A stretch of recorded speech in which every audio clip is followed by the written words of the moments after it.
Hello, good morning, everyone. This is Leah with Headwaters Science Institute. Welcome to Lunch with a Scientist, your opportunity to meet an awesome science professional. And today we have a very special guest joining us all the way from the Hilo side of the Big Island of Hawaii to talk to us about some native birds that he works with. So today, Seth Judge is going to describe threats to endangered Hawaiian honeycreepers and talk about efforts for preventing their extinction. So Seth is an avian ecologist who works for the National Park Service's Inventory and Monitoring Program. He conducts forest bird surveys to determine population densities and trends of rare and endangered birds in the Hawaiian Island chain. And today he'll discuss methods for estimating bird populations, threats to Hawaiian birds, and he'll describe some tools for preventing the extinction of Hawaiian honeycreepers. So very excited to welcome Seth Judge. Hey, Seth, how's it going? Great. Thank you, Leah. Aloha, everybody. Thanks for having me. It's a pleasure to be here and share what my job entails and tell the story of Hawaiian honeycreepers and how we monitor them and what threats face them and what we can do to prevent extinction and these declines that we're seeing in honeycreepers. And so yeah, glad to walk you guys through that. And again, thanks. And I really appreciate this opportunity to share what I've been working on. Absolutely. Well, I'll pull up your presentation here and I'll let you take it away. Okay.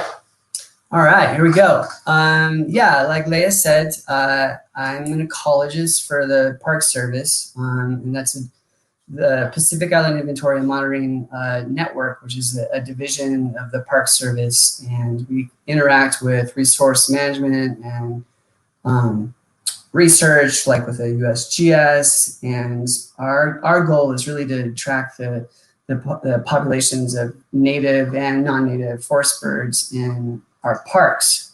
Inventory and monitoring is our primary goal is to monitor changes in parks' vital signs. And vital signs are really ecological indicators of a park's health or its function.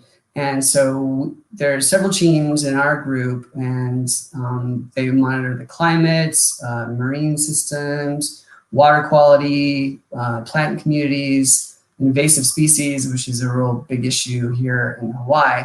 And I lead the land birds program, which is really for monitoring forest birds in primarily native forests in Hawaii. The network is responsible for 11 parks in the Pacific West region, but we only conduct forest bird surveys in 3 of the largest parks, Hawaii Volcanoes National Park, which is where I'm based now, Haleakala National Park, which is on the island of Maui, and then we do surveys in American Samoa, in the National Park of American Samoa. So what we're trying to do is estimate population densities of forest bird populations, and then with repeated surveys, we're able to examine population trends, if they're in decline or stable or increasing.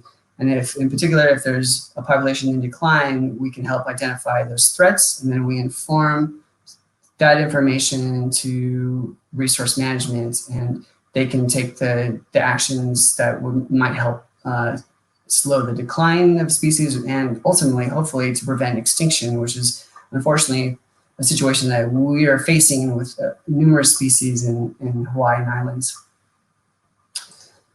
So our methods are, for these repeated surveys, we survey transects, and transects are essentially straight lines, more or less, in remote areas of the national parks. In this map, you can see these blue lines are legacy transects, so they're permanently established transects, and we do surveys on every station, and those stations are spaced 150 meters apart. And then basically we just like tie some ribbon around a tree or like a post, and we knew to come back there every single time to conduct a survey. And then we randomly designate transects. Those are the red transects on the map there. This is the east end of Haleakala. And then we survey those one time only. That helps reduce bias and helps us get to some areas that we didn't really plan to survey. Well, these areas are real remote often and require complicated logistics for getting there, and helicopter operations like in the picture.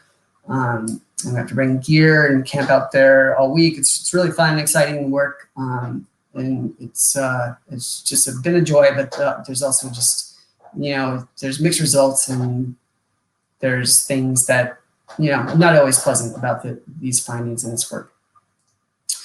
So getting to the actual methods for the survey, we conduct an 8-minute survey at each of those stations, and we identify each birds by sight or sound. And it's primarily by sound, because it's like thick forest. You're not seeing a lot of the birds, and so you have to train your ear to know the birds' calls and how far those birds are away from you. And so we can get an idea of how many birds are within the survey area.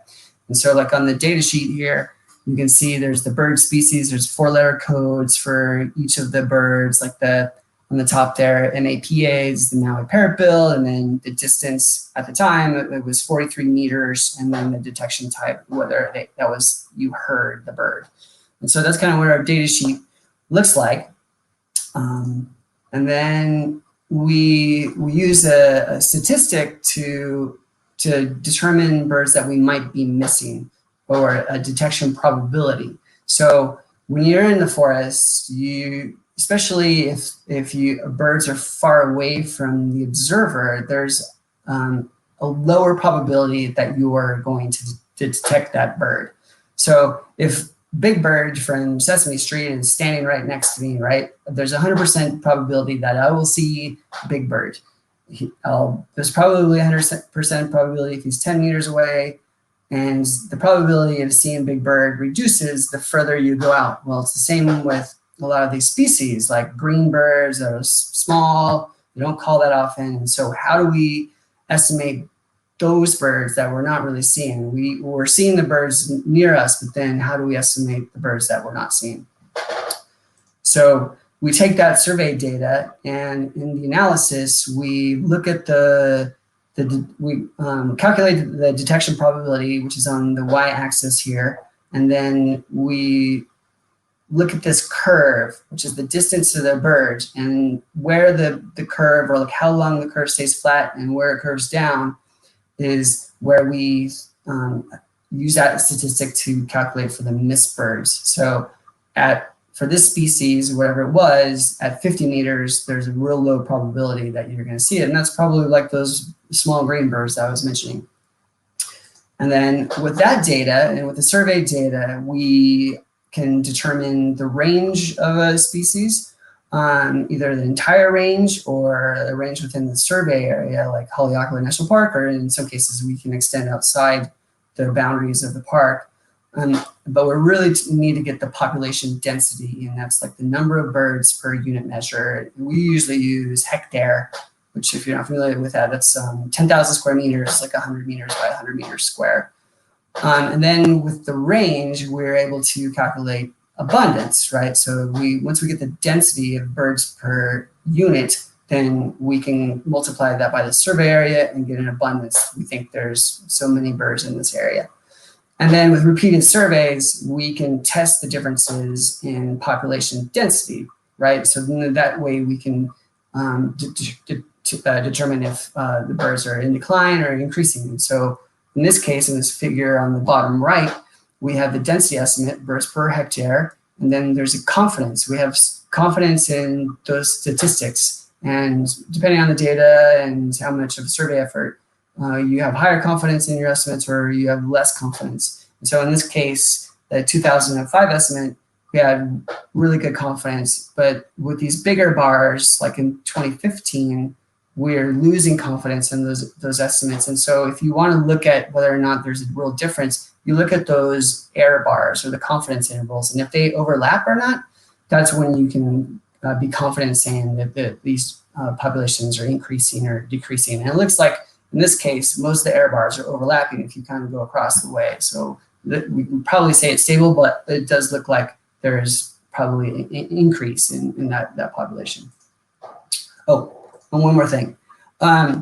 We also look at the habitat, and in this upper right map, we're able to parse out habitat types, right? So for this bird, the akepa, which only occurs on the Big Islands and Hawaii volcanoes, we were estimating the number of birds per habitat type, and that helps the park prioritize areas for protection if we think that there's more birds in this habitat type, right?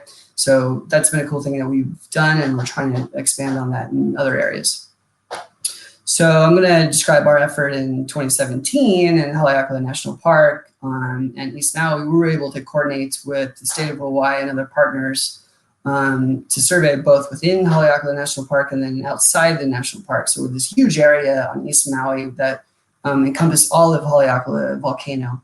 And so we surveyed 488 stations, and we detected 13,500 birds over that survey effort, which lasted about like 3 months. Of those 42 species were detected, 9 native and 33 non-native. That's kind of the reality in Hawaii. The majority of birds that you see, especially at the lower elevations, are non-native. We're able to determine trends of 10 species, 6 native and 4 non-native. And then of those native, there were trends of 2 critically endangered Hawaiian honeycreepers.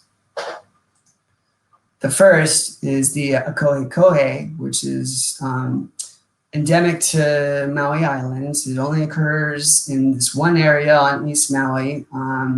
It's had a real decline in range over the last few hundred years, and now it's restricted to pretty narrow bands of native forests on Haleakala. The 2017 estimate was 0.75 birds per hectare, so low. Real low, and in that survey area, we estimate that there's 1,768 birds, and you can see that confidence plus or minus 315 birds. This is a 70% decline since the highest estimate, which was 2001. So this is a very significant decline in a relatively short period of time. And we also saw, not only do we see declines in population density, we saw a decrease in its range, right? So this, if you look at this map here, this black outline is the previous survey range that we determined from the 1980s to 2005, and the current purple thatch is the current range, and you can see that it's decreased significantly, and I'll explain why that is later on. The other critically endangered species, the kibiq, had even more startling results. And its highest estimate, it's always been relatively rare, or rare since surveys have begun. It's also restricted to East Maui, really in the same area that the koe is in. And there's kind of a portion of that range is in the national park, and then another portion is in protected state lands. The 2017 estimate was only 157 birds. So really this species is on the brink of extinction. We also saw range reduction, and current models predict that this bird may go extinct by 2028. So there's not much time for this bird. This is a critical moment, and we're trying to figure out what to do to prevent this extinction. And you can see that the previous range was lower, and it seems like there's an upwards contraction in elevation. This is the higher portion of the volcano, and it seems like the birds are getting restricted to higher and higher elevations, and I'll explain that. So to understand why Hawaiian honeycreepers and a lot of Hawaiian species are so rare and threatened, you really have to kind of go back in history and understand the biogeography of the Hawaiian Islands. They are the most isolated island chain in the world. The nearest landmass is about 2,000 miles away. there was a very slow rate of immigration. The first organisms to arrive to the island, it was a very slow pace. So we think that there was like one organism arrived every 100,000 years because they have all that ocean to cross, right? It's not easy to get there.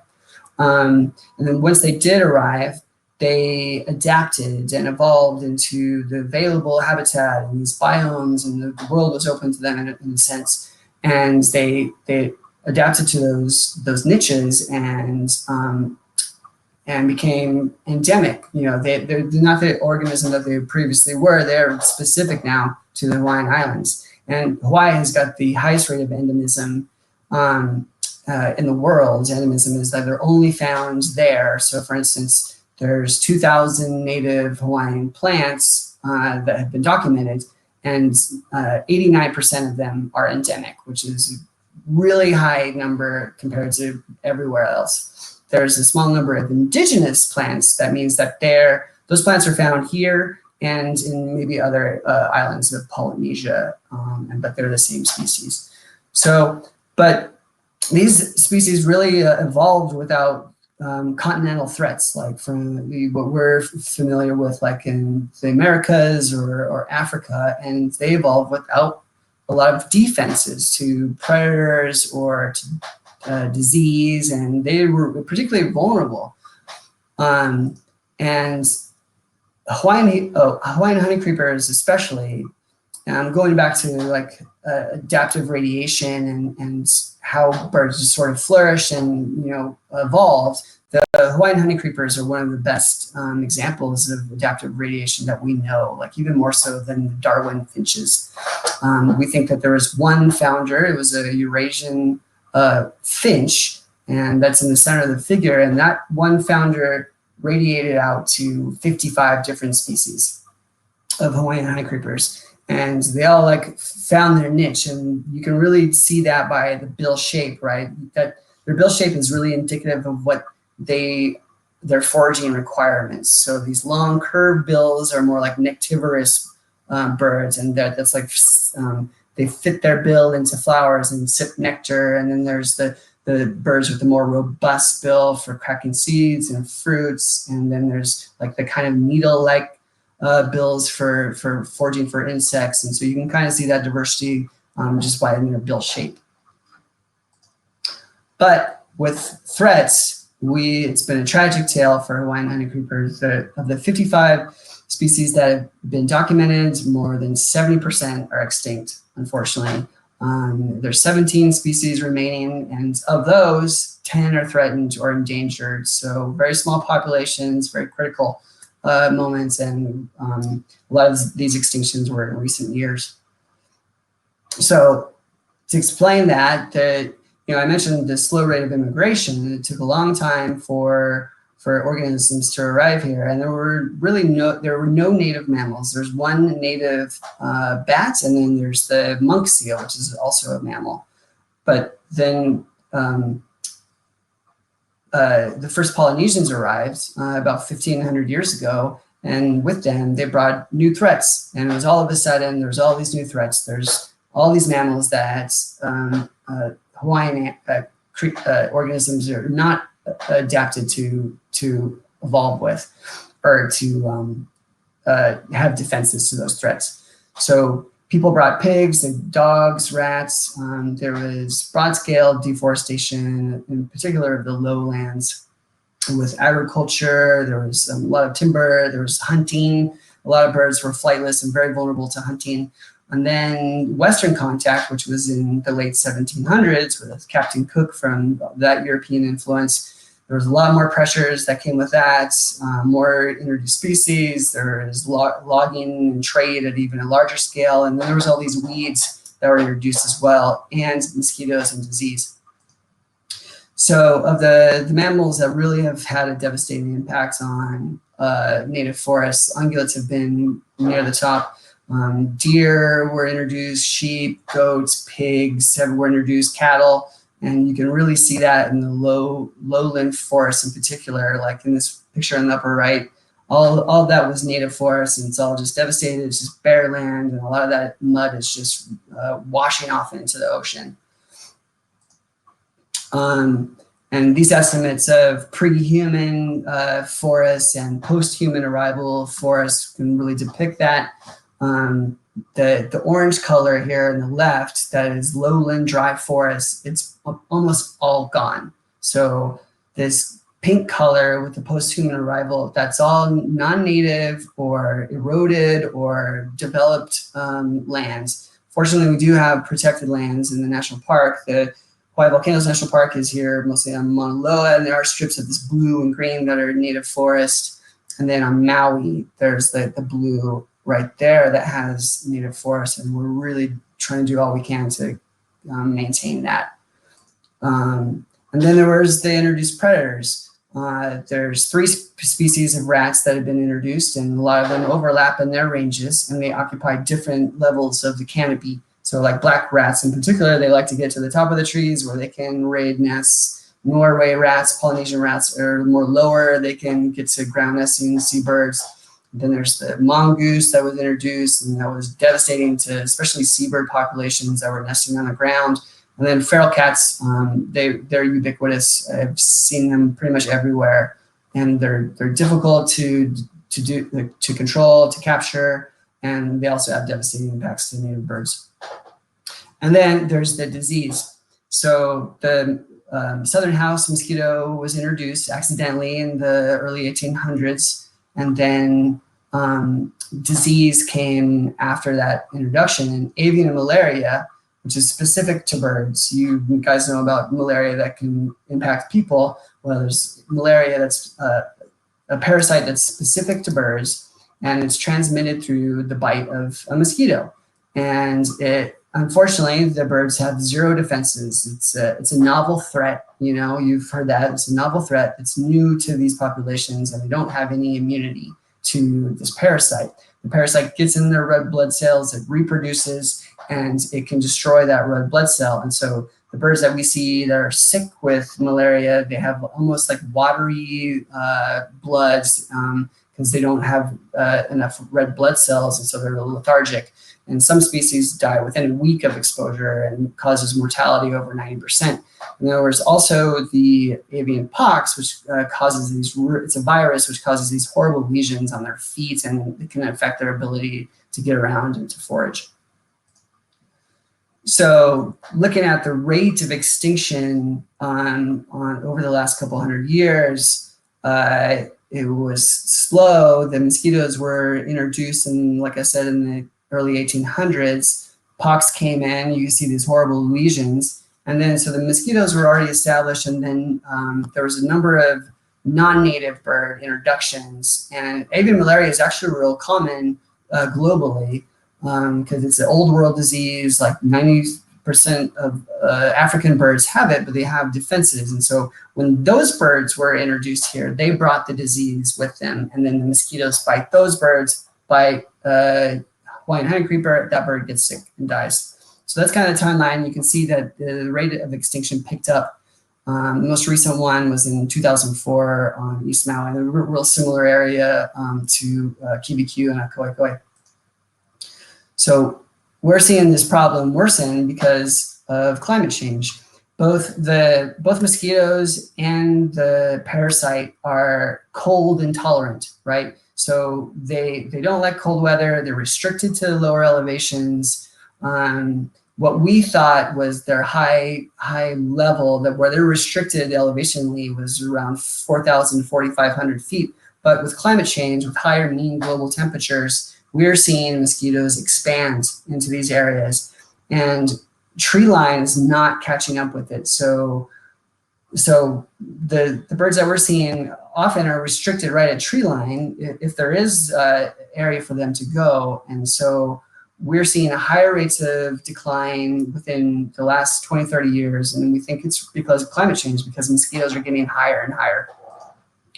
And that's representative of the geography of the islands. So the low-lying islands are really having the worst problems, like Kauai up here in the upper left. Its highest point is 5,000 feet, and which we think is right at within the limit of mosquitoes. And so mosquitoes are now in the highest areas of the island, and they're infecting the native birds there. These estimates of Akikiki and Akeke, these are the older estimates. We think that the birds are only in the low 100 or 200 range now, and it's a tragic, it's a critical moment. We're really trying to figure out what to do about these birds.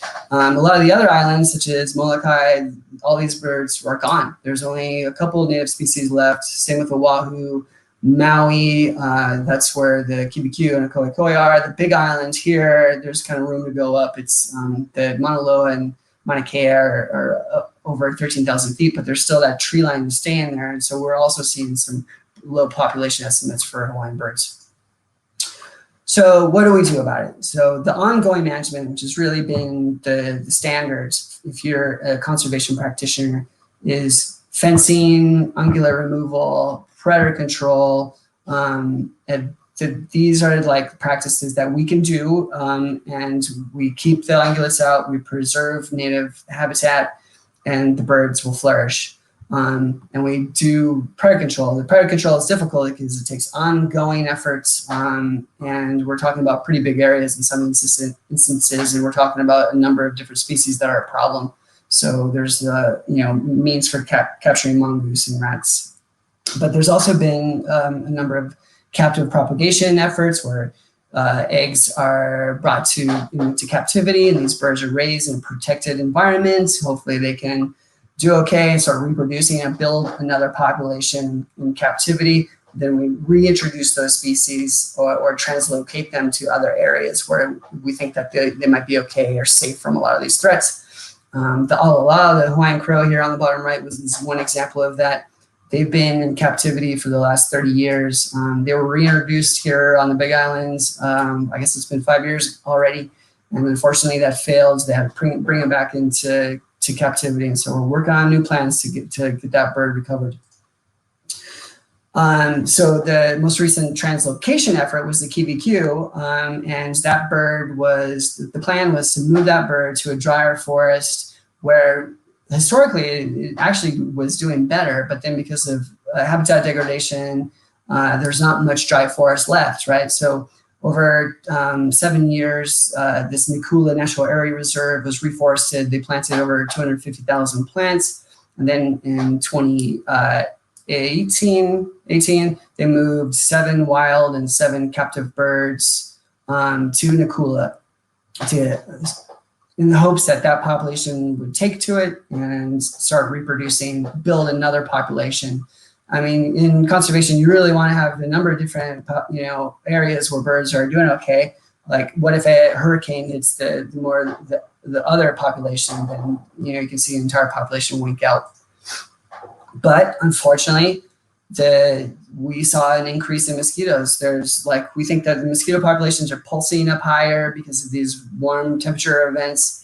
And every single bird was exposed to avian malaria, those 7 wild and 7 captive birds, and all but one perished because of the disease. And this all happened within 2 weeks. The birds got sick and they perished, and we couldn't do anything about it. So that was a huge failure. And it's just like the writing's on the wall. We got to do something about mosquitoes. So how do we break that disease cycle? A few different ways of approaching it. We know that there's a couple of species that do have some resistance. There's amakihi here on the Big Islands that is persisting in low elevation where we know that there's a lot of mosquitoes and disease. And so these birds have some immune response that maybe we can think about, or we can make sure we protect those low elevation birds that do seem to have a resistance. We can reduce mosquito habitat. They need standing water, right? We can communicate with the public on removing spare tires, taking care of puddles, anything that can collect water. And pigs are a big part because pigs create pig wallows, and it's just a perfect habitat for mosquitoes to breed. And how can we control the vector? So we're exploring other ways of controlling mosquitoes, which is the vector of malaria. And there was a big symposium here to explore those methods to restore a mosquito-free Hawaii. And they identified the incompatible insect technique as one of the best methods for reducing Culex, the southern house mosquito abundance. And what this is Wolbachia. Wolbachia is a bacteria that occurs naturally in 60% of the insects in Hawaii and throughout the world, really. And there's several strains of the bacteria. And again, they're common in mosquitoes, but if you take one strain of the Wolbachia bacteria and you infect a male mosquito with that strain of Wolbachia, and that male mates with a female, the eggs will be sterile, right? So we're trying to mass produce male mosquitoes that are infected with that one strain of Wolbachia and release them into areas so that and they'll only have sterile eggs with the female mosquitoes, like a form of birth control for mosquitoes. And that should reduce the abundance and help preserve these native Hawaiian honeycreepers. So these methods have been tried several times throughout in the last 30, 40 years. Most of the efforts have been to control Aedes mosquitoes, and those mosquitoes carry diseases that impact people. Yellow fever, Zika virus, dengue, chikungunya. These are all diseases that can cause mortality in people, and they're serious problems both for communities and the economy. And so there's been efforts globally to reduce populations of Asian tiger mosquitoes. Fortunately, and as well as the Anopheles mosquito. The Anopheles mosquito, which there in the red dot is, or the red X, transmits malaria to people, and it's real common in Central America and Africa, and there's efforts to reduce their impact. Fortunately, that mosquito is not in Hawaii, and we want to keep it that way. But the Culex fasciatus is the southern house mosquito, which transmits malaria to birds, and we're trying to figure out a plan how to get this Wolbachia going in that species. This is a map of where this has been tried. Again, with the Aedes mosquitoes, it's been tried in 11 different countries. Okay, and so where we are now is we're trying to get approval with the USDA to move trans-infected mosquitoes from the mainland to here, where we can release them in these areas.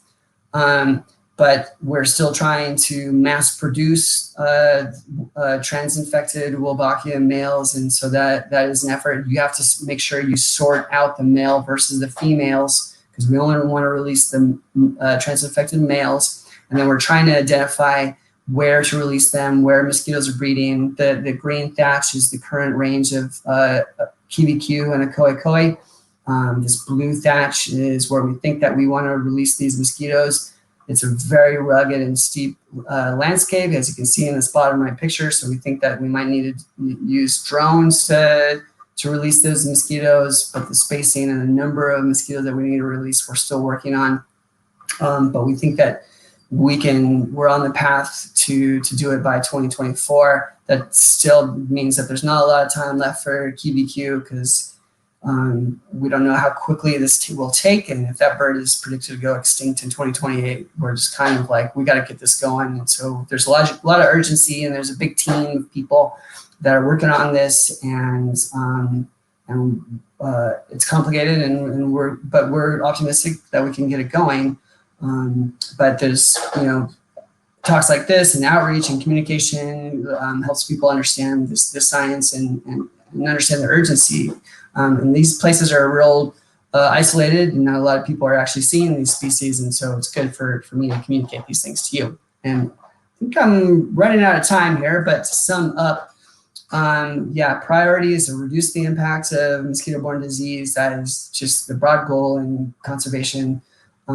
It's drastic action is needed because to slow climate change, and this is something that everyone can do, is reduce their carbon footprint and slow the increase in global temperatures. protect native habitat. That's something we can do every day. And these things will help prevent the extinction of the Hawaiian honeycreepers. And I think that's that. And thanks for listening. And I hope you liked it and hope you find interest in it. Thank you, Seth. Thank you very much. That was totally fascinating. So interesting to hear what's being done out in the Hawaiian Islands, because here in California, where we're based, we hear a lot about protection of species as well. So I want to jump in with a question that kind of came up at the end of your talk. I noticed on the little map you showed where the mosquito efforts are happening, there was a star in California near where we are. So is it possible that some of the mosquitoes that have sort of been engineered, if you will, in California might actually make it out to Hawaii via this project? Yeah, well, so the mosquito mate project, which that is for Aedes mosquito. And those Wolbachia infected mosquitoes I think they were first released in Fresno, California. And that was to prevent dengue and I think primarily Zika virus. And those are the Aedes aegypti mosquito. So, which are not, they're a problem for human health out here. And if dengue or those diseases kind of got out of hand, I can see that happening here. But we're focused on the Culex mosquito specifically. I see. So a different mosquito, same concept, but different project. That's right. Yeah. Interesting. So I want to ask a question about your career as a whole. Obviously, you have found a very specific niche. And you're doing a lot of good work. But I wonder, as a scientist, how did you find this work? How did you become specifically interested in birds and what you're doing now? Yeah, well, I think I've been fortunate because I've always been fascinated by wildlife, like ever since I was a kid, and always wanted to get into it. And I think initially I really wanted to be a marine scientist. Like I remember watching those like Jacques Cousteau and some of those ocean videos. And I kind of kept that in my mind, and I got my undergraduate in biology in Montana, where there's like the charismatic megafauna, you know, there's elk and wolves and bears, and I really was fascinated and interested by that. But I think I've always been sort of like the landscape scale and like appreciation of, you know, native habitat and those interactions. But I did try to become a marine scientist in Alaska, and I realized I'd get really seasick. So yeah, it was not a pleasant experience. I spent a lot of time with my head over the side, and then so that was kind of that was telling. But then I moved to Hawaii with a love of the ocean and still that interest in ecology, and I ended up volunteering in a bird project because I just wanted to be involved. I don't think it necessarily needed to be birds, but that was just really fun, and we were capturing the birds, and we were all testing for malaria at that time, and that just inspired me to study it more. And then I joined the University of Hawaii graduate program here, where I got a master's degree in conservation biology and studied actually a seabird, which was kind of a good go-between between ocean ecology and then land-based efforts where I don't get seasick. But yeah, I think I've had experience tracking or doing these point counts for, I guess it's been 12 years. Wow, fascinating. So going back to the first part of your talk, when you did talk about the tracking and the figuring out what the populations actually are, I think you talked quite a bit about how difficult it is to identify the population of a species that there isn't very much of, that you may go out and not see these birds, so you have to come up with ways to estimate what's really there. So in the long term, a project that goes on for many years, do these techniques stay the same to keep monitoring consistent, or do you change transects and change the way you're monitoring to keep it sort of randomized the way you need to in research? The point count methods have really stayed the same. You know, it is important to stay consistent and have a standardized method for estimating these populations.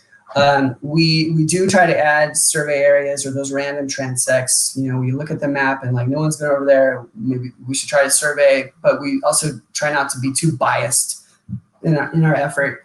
But we have expanded our way of collecting data, and we have these bioacoustic recorders, song meters, and we deploy them in areas where we know we can't get to very often, and we just you set them to record the sounds of the forest, essentially, and we can confirm the presence or absence of these rare species. And then we also have a recording of the actual call, which is very helpful for education, for training new people, like this is what the QBQ sounds like. And then you can also load that data. We're working on automated systems because it can be hundreds of hours of recordings, so you can machine train to look for calls, and so that's been really helpful. It's not great for determining population density, but it is good for determining the range of the species, if you can confirm the presence or absence of those birds in those areas. Interesting. So some consistency, but a little bit of change to accommodate new techniques as well. Yeah, I mean, it would be nice if we can just use the song meters to come up with population densities, and there are people that are making those strides. And we'll get there, but it's difficult. And it's especially difficult for these really rare birds. They think that you need like 1,000 calls of one species to machine train the algorithm to find those birds. But how do you get 1,000 calls of a species that there's only 100 left? Right. Interesting. So I want to wrap up. I have so many questions. We could go on forever, but I want to wrap up on a fun one here. It sounds like you really do a lot of intense research that I'm guessing may require being in an office or being on a computer, but you have this other part of your job where you're out in the field for long periods of time and camping, and it sounds really hands-on and interesting. So how do you balance those two components of your job, and what's your favorite part? Yeah, well, my favorite part is definitely being in the field and doing those surveys, and the camping is I just love camping, and those surveys in Haleakala where you're kind of flown out to these really isolated areas, and it's close quarters, you with friends, smelly friends, and you really get to know people, and that's great. And it's like the work does pile up in the office, and there is a balance act, and but we only do the surveys in the wintertime here when most birds are breeding, when the likelihood of hearing them is higher because the birds are just more active, and then you might hear juveniles. So there's a big push to do surveys in the wintertime, which is now essentially, and then the rest of the year I'm pretty much stuck in the office working on the data. I see. Well, we'll cherish those field days then. That's right. Well, Seth, thank you so much. I know it's a tough topic to talk about declining species populations, but hopefully there's some hope on the horizon, and the outreach is really important. So thank you very much for being here. You're very welcome. Thanks for having me, and aloha, everybody. Thanks.